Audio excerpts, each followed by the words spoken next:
ఆంధ్రప్రదేశ్లో సార్వత్రిక ఎన్నికలు దగ్గర పడుతున్నటువంటి నేపథ్యంలో రాజకీయ సమీకరణాలు అయితే సర్వేగంగా మారుతూ ఉన్నాయి.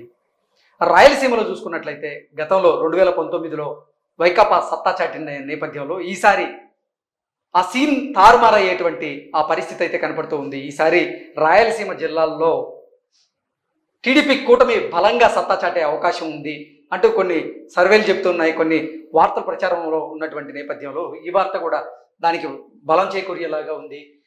సత్యసాయి జిల్లాలో ఈసారి టీడీపీ కూటమి ఎన్డీఏ కూటమి సత్తా చాటబోతోంది అంటూ కూడా ఒక వార్త ఇప్పుడు సోషల్ మీడియాలో చక్కర్లు కొడుతూ ఉంది. ఈ వార్త ఏంటనేది మనం ఎనాలిసిస్ చేసుకునేటువంటి ప్రయత్నం చేద్దాం.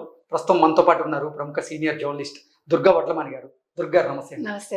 దుర్గారు, మనం ఎన్నికల దగ్గర పడుతున్న నేపథ్యంలో రాయలసీమతో పాటుగా ఆంధ్రప్రదేశ్లో కూడా సమీకరణాలు అయితే సవేగంగా మారుతున్నాయి. 2019లో చూసుకున్నట్లయితే రాయలసీమలో ఉన్న 52 అసెంబ్లీ నియోజకవర్గాల్లో వైకాపా 49 స్థానాల్లో గెలిచింది. ఈసారి మాత్రం సీన్ రివర్స్ అయ్యేటువంటి ఆ పరిస్థితులు క్లియర్గా కనపడుతూ ఉన్నాయి. దానికి ఉదాహరణగా ఇది తీసుకోవచ్చు. సత్యసాయి జిల్లాలో ఈసారి ఎన్డీఏ కూటమి అక్కడ సత్తా చాటబోతుంది అంటూ కూడా ఒక వార్త అయితే వచ్చింది. ఆ వార్త ఏంటనేది మనం ఒకసారి చూసుకున్నట్లయితే, ఎందుకంటే మీకు 2019లో అదే జరిగింది. 2014లో 6 తెలుగుదేశం, 1 కదిరి, 1 వీళ్ళకి వచ్చింది. ఎగ్జాక్ట్. ఇప్పుడు మళ్ళా 2019 అది మారింది. ఎగ్జాక్ట్. ఇప్పుడు మళ్ళా కూటమికి రివర్స్ అవ్వబోతుంది. చూద్దాం. అంటే 2019లో జరిగినటువంటి ఎన్నికల్లో హిందూపూర్ లోక్సభ స్థానం వైకాపా కైవసం చేసుకుంది. అలాగే హిందూపూర్ లోక్సభ స్థానం పరిధిలో ఉన్నటువంటి 7 అసెంబ్లీ నియోజకవర్గాల్లో కేవలం ఒకటే, అది కూడా హిందూపూర్లో బాలకృష్ణ గారు గెలిచారు. మిగతా 6 అసెంబ్లీ నియోజకవర్గాల్లో కూడా వైకాపా అభ్యర్థులు గెలిచారు. కానీ ఈసారి మాత్రం హిందూపూర్ లోక్సభ పరిధిలో ఉన్నటువంటి 7 అసెంబ్లీ నియోజకవర్గాల్లో 7 టీడీపీ కూటమి గెలవబోతుంది, టీడీపీ కూటమి తరపున అభ్యర్థులు గెలవబోతున్నారు అనేటువంటి వార్తలు వస్తున్నటువంటి నేపథ్యంలో ఈసారి లోక్సభ అంటే హిందూపూర్ లోక్సభతో పాటుగా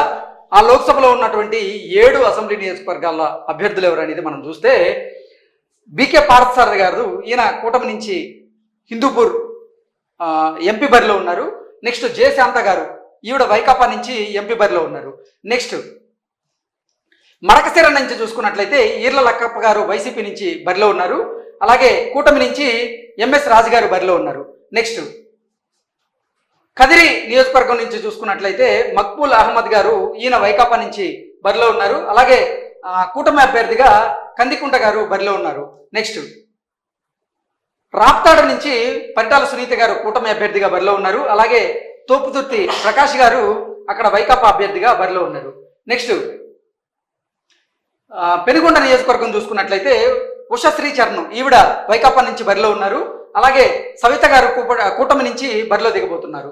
నెక్స్ట్ ధర్మవరం నియోజకవర్గం నుంచి చూసుకున్నట్లయితే కేతిరెడ్డి గారు, ఆయన వైకాపా నుంచి, సత్యకుమార్ గారు కూటమి అభ్యర్థిగా బరిలో దిగబోతున్నారు. నెక్స్ట్ హిందూపురం నియోజకవర్గం చూసుకున్నట్లయితే దీపిక గారు వైకాపా నుంచి, నరసింహం బాలకృష్ణ గారు కూటమి అభ్యర్థిగా ఆయన బరిలో దిగబోతున్నారు.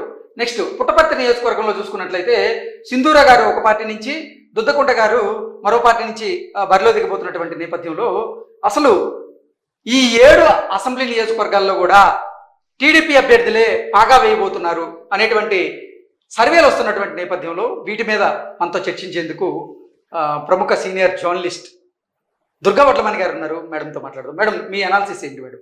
అదే ఇప్పుడు మీరు ఈసారి అంతా సీన్ రివర్స్ అవుతోందండి. అంటే ప్రజల్లో అసంతృప్తి ఎక్కువైపోయింది. ముఖ్యంగా మనం రాయలసీమ తీసుకుంటే మనకి సత్యసాయి జిల్లా, ఇక్కడ మనకి చాలా సమస్యలు ఉన్నాయి. వైసీపీ వాళ్ళు ఏం పట్టించుకోలేదు. జగన్మోహన్ రెడ్డి ఎంతసేపు సంక్షేమాలు అంటున్నాడు తప్ప అభివృద్ధి అయితే జరగలేదు. అందులో మీకు ఇదంతా కూడా కొంచెం వెనకబడిన ప్రాంతం, అంటే నీరు ఉండదు కాబట్టి మనకి పంటలు అవి కూడా చాలా ఇబ్బంది అవుతుంది. అటువంటి వాటి మీద అసలు ఎవరు దృష్టి పెట్టలేదు. ఒక్క ఎమ్మెల్యే కూడా తన నియోజకవర్గం గురించి పట్టించుకోలేదు. అందుకే ఈ రోజు అడుగడుగునా వాళ్ళకి ఎక్కడికి వెళ్ళినా కూడా అవాంతరాలు ఎదురవుతున్నాయి. ప్రజలు పెనుగొండ రాప్తాడులో తెలుగుదేశం పార్టీ ముందంజ, హిందూపురం లోక్సభ స్థానంలోనూ సైకిల్ పరుగు. వైకాపా సర్కార్పై తీవ్ర వ్యతిరేకత. మీరు చెప్పినట్లుగా వైఎస్ఆర్ సిపి మీద, అలాగే జగన్మోహన్ రెడ్డి పరిపాలన మీద తీవ్రమైనటువంటి వ్యతిరేకత ఉన్న నేపథ్యంలో అది తెలుగుదేశం బలంగా మారే అవకాశం ఉంది. అలాగే ఆ పార్టీ అభ్యర్థులపై అవినీతి మరకలే, ముఖ్యంగా అంటే ఇది వైకాపా అభ్యర్థుల మీద అవినీతి మరకలు ఏవైతే ఉన్నాయో అవి తెలుగుదేశం పార్టీకి బలంగా మారే అవకాశం ఉందని, హిందూపురం నుంచి ఈసారి ఎట్టి పరిస్థితుల్లో కూటమి అధికారంలోకి రాబోతుంది, అంటే హిందూపురంలో సత్తా చాటబోతుంది అనేటువంటి వార్తలు అయితే వస్తున్నాయి. మీరు చెప్పినట్లుగా అంటే జగన్మోహన్ రెడ్డి మీద ఉన్నటువంటి వ్యతిరేకత, అలాగే ఆయా నియోజకవర్గాల్లో ఎమ్మెల్యేలు ఎవరైతే ఉన్నారో వాళ్ళ మీద ఉన్నటువంటి అవినీతి మరకలు మెయిన్ అది. ఈ అవినీతి అనేది అంటే పై స్థాయి నుంచి కింద స్థాయి వరకు ఏ రకంగా ఉంది, అది ఈ రోజు అభ్యర్థుల మీద ఎట్లా ప్రభావం చూపించబోతోంది అనే దానికి మనకి ఈ హిందూపురం నియోజకవర్గమే ఒక తార్కాణంగా చెప్పుకోవాలి. ఎందుకంటే మీకు ఇక్కడ ఎవరిని తీసుకున్నా వైకాపా, ఇప్పుడు అవినీతి మరకలే అన్నాడు, ఒక ఎమ్మెల్యే కాదు, ఇప్పుడు వైకాపాకి చెందిన అందరు ఎమ్మెల్యేల మీద అదే అభిప్రాయం ప్రజల్లో ఉంది కాబట్టి అది గట్టి దెబ్బ వేస్తుంది. తర్వాత మీరు చూసుకుంటే ఈసారి మొత్తం సీన్ మారిందండి. మేనిఫెస్టో చూసాక ప్రజల్లో ఒక నెగిటివ్ ఇది వచ్చేసింది. పాత మేనిఫెస్టోకి ఏదో కొత్తగా రంగులు అద్దుదాం అనుకున్నారు కానీ ఏం కుదరలేదు వాళ్ళకి. సో ఉండేదానికి ఏదో కొద్దిగా మార్పులు చేశారు. ఈ రోజు చూసుకుంటే వాళ్ళు మా మేనిఫెస్టో చాలా గొప్పగా ఉందంటున్నారు.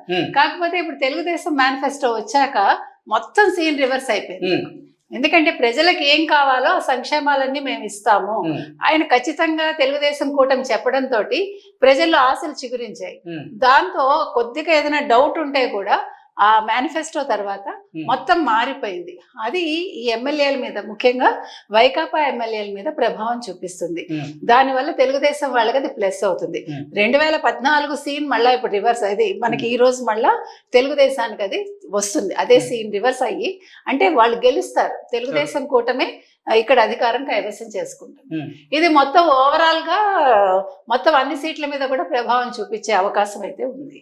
ఓకే, సో ఓవరాల్ గా ఈ హిందూపూర్ లోక్సభ పరిధిలో ఉన్నటువంటి 7 అసెంబ్లీ నియోజకవర్గాల్లో కూడా బలమైనటువంటి అభ్యర్థులు కూటమికి ఉన్న నేపథ్యంలో వాళ్ళు గెలిచే అవకాశం ఉందని, అంటే వైకాపా అభ్యర్థులు బలంగా ఉన్నప్పటికీ వాళ్ళ మీద అవినీతి ఆరోపణలు, అవినీతి మరకలు అంటడం వల్ల వారు ఖచ్చితంగా వెనుకబడిపోవడం ఖాయం అనేటువంటి సంకేతాలు అయితే బలంగా వినపడుతున్నటువంటి నేపథ్యంలో సత్యసాయి జిల్లాలో ఈసారి టీడీపీ కూటమి అలాగే ఎన్డీఏ కూటమి బలమైనటువంటి సత్తా చాటబోతుంది.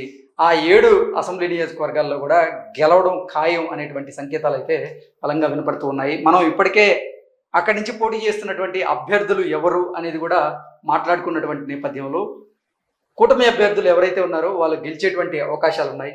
అంటే ఎంపీగా బీకే పార్థసారథి గారు గెలిచే అవకాశం ఉంది. అలాగే ఇక్కడ ఎంఎస్ రాజు గారు గెలిచే అవకాశం ఉంది మడకశిరలో. నెక్స్ట్ కదిరి నియోజకవర్గంలో కందికుంట గారు గెలిచే అవకాశం ఉందని, అలాగే పరిటాల సునీత గారు రాప్తాడు అసెంబ్లీ నియోజకవర్గంలో గెలిచే అవకాశం ఉందని, నెక్స్ట్ పెనుగొండ నియోజకవర్గంలో సవిత గారు గెలిచే అవకాశం ఉందని, ధర్మవరంలో కూడా కేతిరెడ్డి గారు వెనకబడే అవకాశం ఉంది, అక్కడ సత్యకుమార్ గారి గెలిచే అవకాశం ఉంది అనేటువంటి వార్తలు అయితే బలంగా వినపడుతున్నాయి. బాలయ్య గారి గురించి చెప్పాల్సిన అవసరమే లేదు. బాలకృష్ణ గారి యాక్చువల్గా మడమ తిప్పని వీరుడు అయిన జగన్ కాదు, అది ఇక్కడ మనం చెప్పుకోవాల్సింది. ఈసారి హిందూపురం అసెంబ్లీ నియోజకవర్గంలో ముచ్చటగా 3వసారి హ్యాట్రిక్ సాధించి హిందూపురంలో తన సత్తా చాటబోతున్నారు బాలయ్య అంటూ కూడా ఇప్పటికే చాలా సర్వేలు అయితే వచ్చినాయి. సో ఓవరాల్గా చూసుకున్నట్లయితే పుట్టపర్తిలో కూడా అంటే అన్ని చోట్ల అన్ని స్థానాల్లో తెలుగుదేశం టీడీపీ అభ్యర్థులు గెలవబోతున్నారు అనేటువంటి వార్తలు అయితే బలంగా వినపడుతున్నాయి. Thank you.